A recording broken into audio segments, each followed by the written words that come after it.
started off, I only had like $3,000 from the university to start my idea.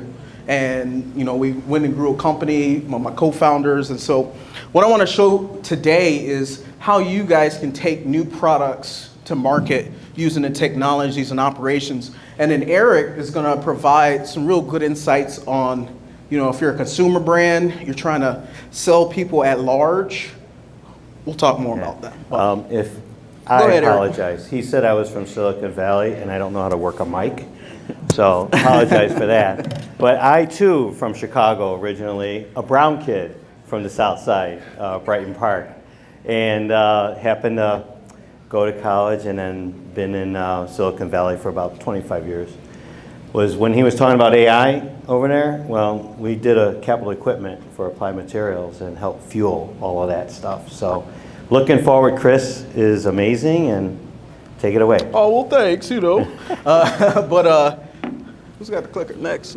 Yeah, So when we've been, UX Bright, we started as a software agency in 2020. So a lot of my background has been in tech for the last 10 years, helping people build software as a service platforms. And one of the things that we found was after we've helped someone build this wonderful app or this new idea or platform, the next question comes up. And it's like, hey, Chris, I got the app built, but how do I distribute this? How do I get this in front of customers in a way that my SaaS app numbers and my signups are growing up? I can get the revenue reoccurring from that, and my business can ultimately see that growth from the product side. And so we focus very closely with teams on how do we introduce your product to the market. And the biggest problems for most teams is the barriers to entry have risen dramatically, right? Everyone's using AI, doing content is more harder. You've got like 7 different types of platforms that you've got to figure out just to run your marketing campaign. So curious, anybody who here owns a website?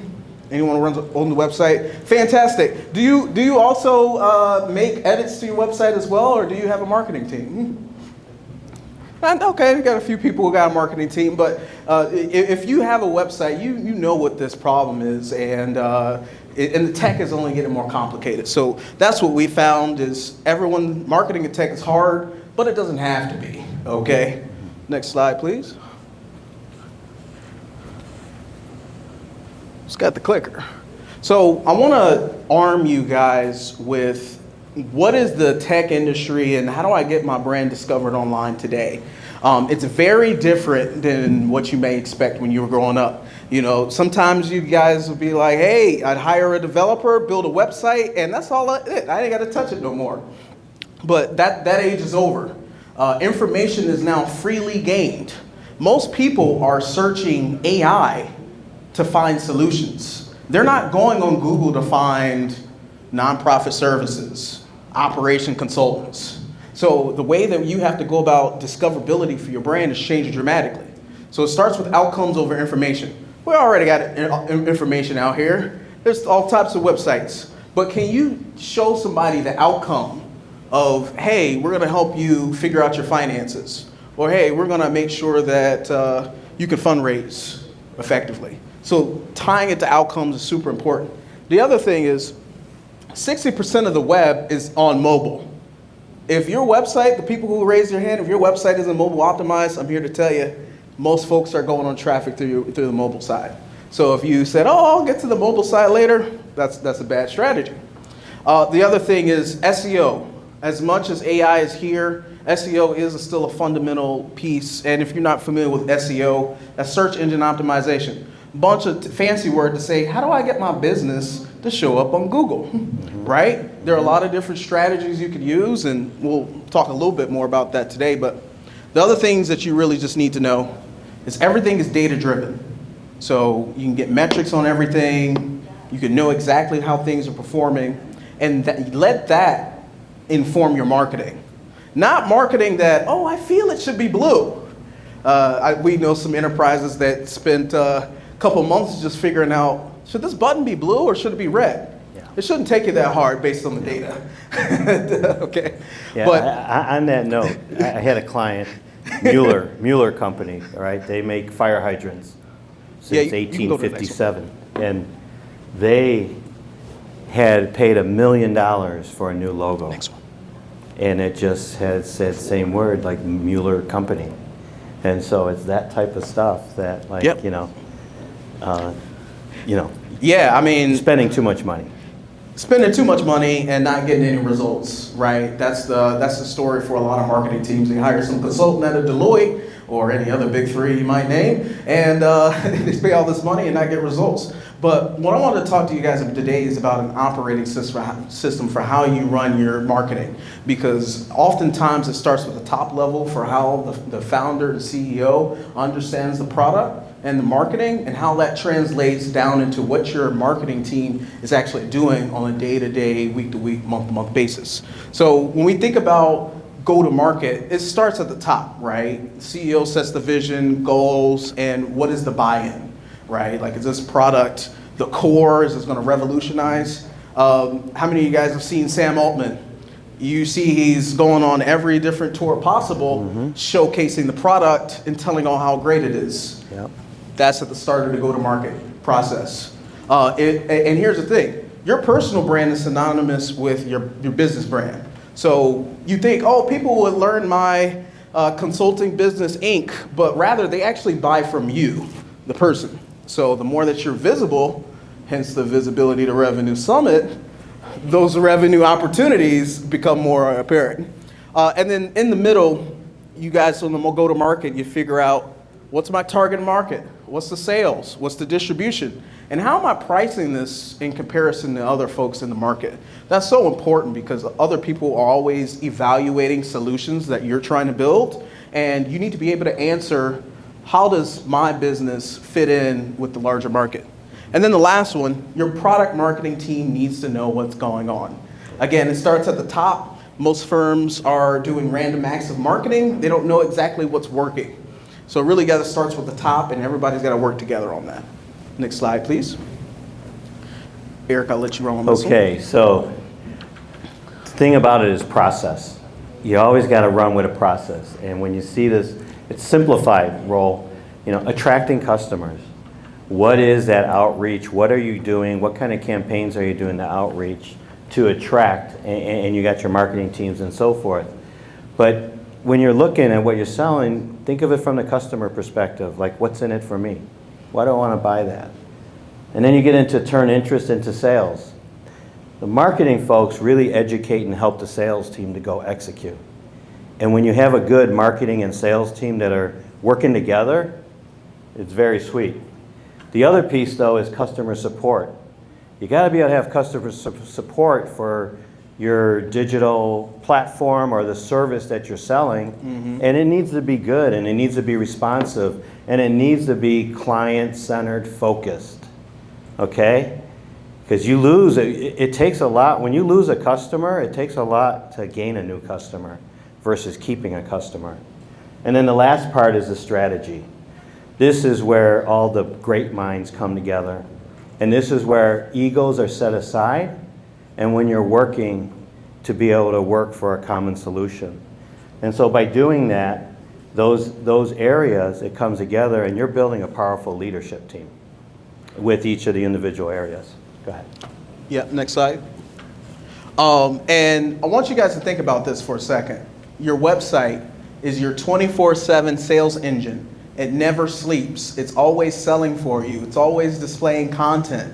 And when you start treating it as such, that's where the actual leads come in, the money from the website comes in, all of that becomes real. And so when you start treating your website as the digital funnel, the website holds the entire digital funnel. So if I'm running ads, if I'm running SEO, if I'm running social media campaigns, your website facilitates all of that. I got another one up here. How many people are in B2B or business to business? You sell your product to another business. 70% of buyers research online before they even talk about sales. So if I want to go find Diamond's company and she ain't on the internet, I might pass on her. And that ain't nothing on her, but I'm going to look at someone else's article, someone else's podcast, someone else's, I know you butthurt, I'm sorry. But But that's the concept though, right? You want to be able to put yourself out there in a way that people can find you. And Google will reward you for putting yourself out there. Next slide. I want to talk about Google actually, because how many of you guys use the AI search or starting to use AI overview? You know, hey Google, what's this thing? And then you take the first answer. A lot of people are starting to do that. But here's what's happening. We used to use Google to find information. And so we'd go through a bunch of different websites just to find it.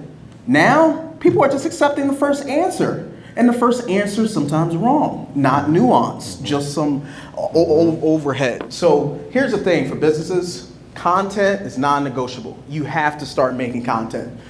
Just putting up an informational blog online, that ain't gonna do it. Getting into spaces where your audience is actually located, that's the crux of this. Next slide, please.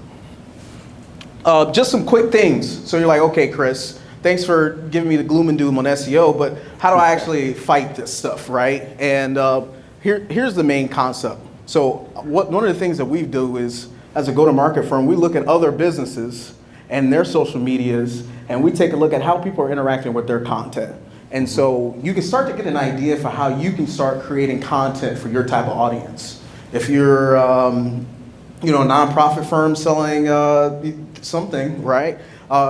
Look at other nonprofits. How are they doing their marketing? How are they doing the funnels? And you can take from that. The other thing is AI. If you want to be figured out how to be recommended on AI, the biggest thing that you could do right now on the fundamental side is start figuring out how can you get to the front page of a different keyword. So if you're selling HVAC services, I want to be on the top of HVAC services in Chicago, or HVAC services owned by minority business owners. You know, start getting more specific in your terms, and that's how people can find you. And then lastly, you ever notice at the bottom of Google, Google will be like, hey, people are also searching for XYZ. Start looking into that and how people are searching for your brand, because you actually find that people are searching in terms that you might have never thought of. Next slide, please. Search intent, I'll keep this pretty brief. So when everybody has a problem, they go straight to Google. And you want to understand the problem first. So if you're in finance and you're trying to understand how do I start talking to people who need personal finance help, well, start creating content around how do you do personal budgets? How do you start putting together your first investment portfolio? These are the items that people are actively searching for, and then you want to be the top one for those results. To say, oh, he's got an article on the best budgeting. Let me invest in him, and oh, he's got great expertise. The other thing is most people also know what solution they're searching for, so you also have to create content around, okay, what's an alternative for this platform or this or that, right? Mm-hmm. And then most people are brand aware. They know exactly what they're looking for. They go straight to it. Next slide, please. So real quick, for most of the folks that are B2B in the room, I want to give you guys an example of what a B2B funnel could look like. So if you're like, hey, I'm trying to figure out my marketing, I don't know really what strategies to use. It really is just these 5 steps: awareness, interest, desire, action, and loyalty. All of these are aspects of the digital marketing funnel.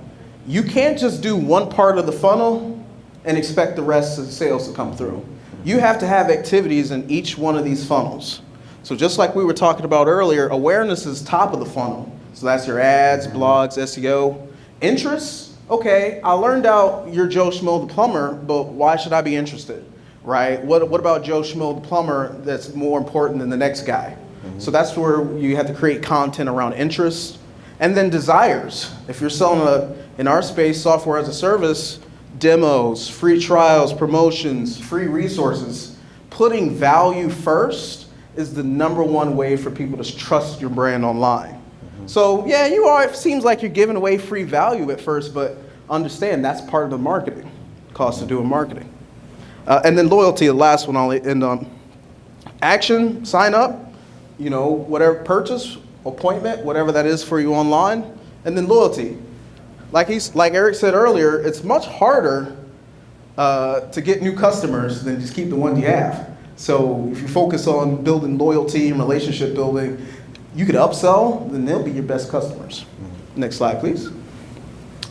And I'll leave it off to Eric to talk more on the business to consumer, Okay. because he's worked very closely with Milwaukee Tool, big consumer brands. So if you have a business that is trying to figure out, how do I get into these consumer spaces and not spend all this money on marketing? This is your guy. So I was in the product information management sector called PIM.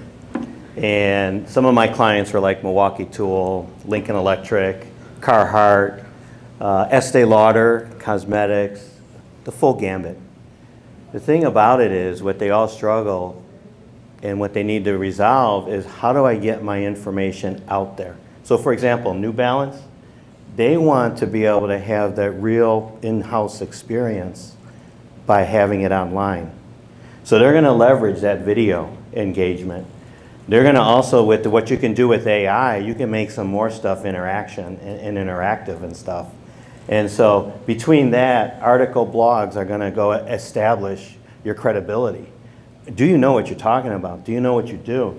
And then you got testimonials, influencers. I remember about 3 or 4 years ago, I was trying to tell them, and remember that, hey, watch out for the TikTok and look out for the Instagram. The influencers, these folks are not only making money, but they're generating brand and generating income for the people they represent, right, Autumn? And so that, and then like, hashtags, reposts, all of that. These are things like what Chris opened up earlier, the way of the old, the website and all of that. Unless you don't feed the machine the proper way, you're not gonna get traffic that's gonna come to you.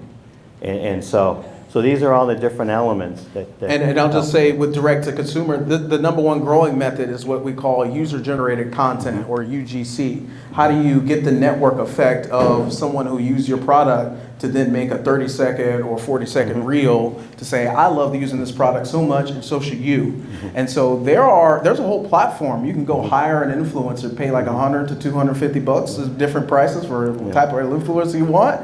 And they'll do all types of reels for you. And you can use that, put in your ads, put in your content marketing, whatever that is for your funnel purposes. That's a good point. One other note. How many of you heard of GoPro? Oh yeah, GoPro. This is a great example. GoPro, that's how they launched, because of UGC, okay? What they didn't do was keep innovating their technology. They were relying too much on UGC. Now when you go into Best Buy or so forth, you see those competitors that have caught up. GoPro is a loyalty brand for those that are extreme sports that still want to buy them, but they got outbeat by other competition. So you got to be aware of when you're leveraging UGC, but what is your product innovation that you're doing? And what are you doing digitally, digital commerce-wise, to stay ahead of the game? Okay. Next slide, please.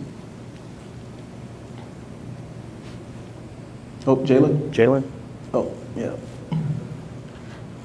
This is just an example of, so in the attention economy, right? When you're talking about business to consumer, the attention economy, that's what we're all focused on today. And the power of the attention is so small. When someone lands on your website, you have 10 seconds. Could any of you pitch your business in 10 seconds flat? That's the challenge. Yes. So if you have a website, I would challenge you, can you pitch the entire services in 10 seconds flat so that person understands exactly from the beginning? The power of the hook, this is just an example of social media example on the consumer side. This is taken from, any guys ever heard of Alex Hormozi before? Yeah, so he has a really great formula for creating hooks online and getting people social. So dream outcome times perceived likelihood plus time delay and effort sacrifice. So if I'm looking at this social post, I did $2 million in income in 2.5 years as a solopreneur. I didn't write a single line of code. Here are my 14 must-use no-code tools. And so breaking this down, it's short, it's sweet, but it covers all of these different areas, right? And so people want to know what the dream outcome you can give people. And then how quick does it take to get that dream outcome? Can we do it in 30 days, 60 days, 90 days? What does it look like?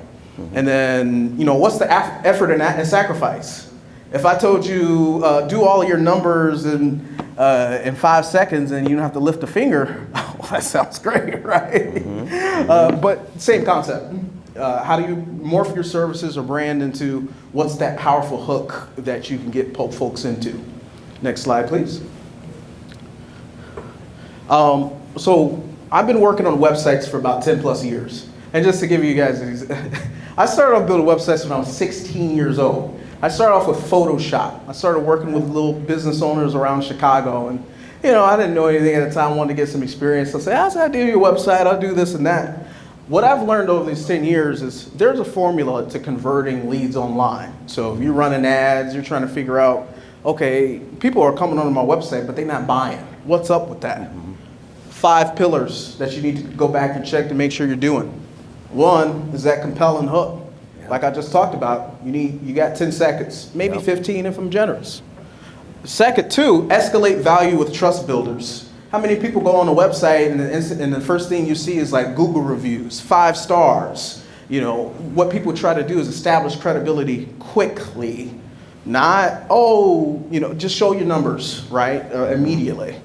And then the other thing is too, with a website, we only got 10 seconds. Make your copy short, sweet, and easy to skim.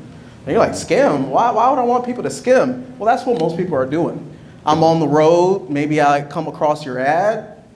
I only got that much time looking at your ad. So you gotta make it short and you gotta make it sweet. And then we talked about content that manifests desires. That's part of the hook process. And then just a clear path to action.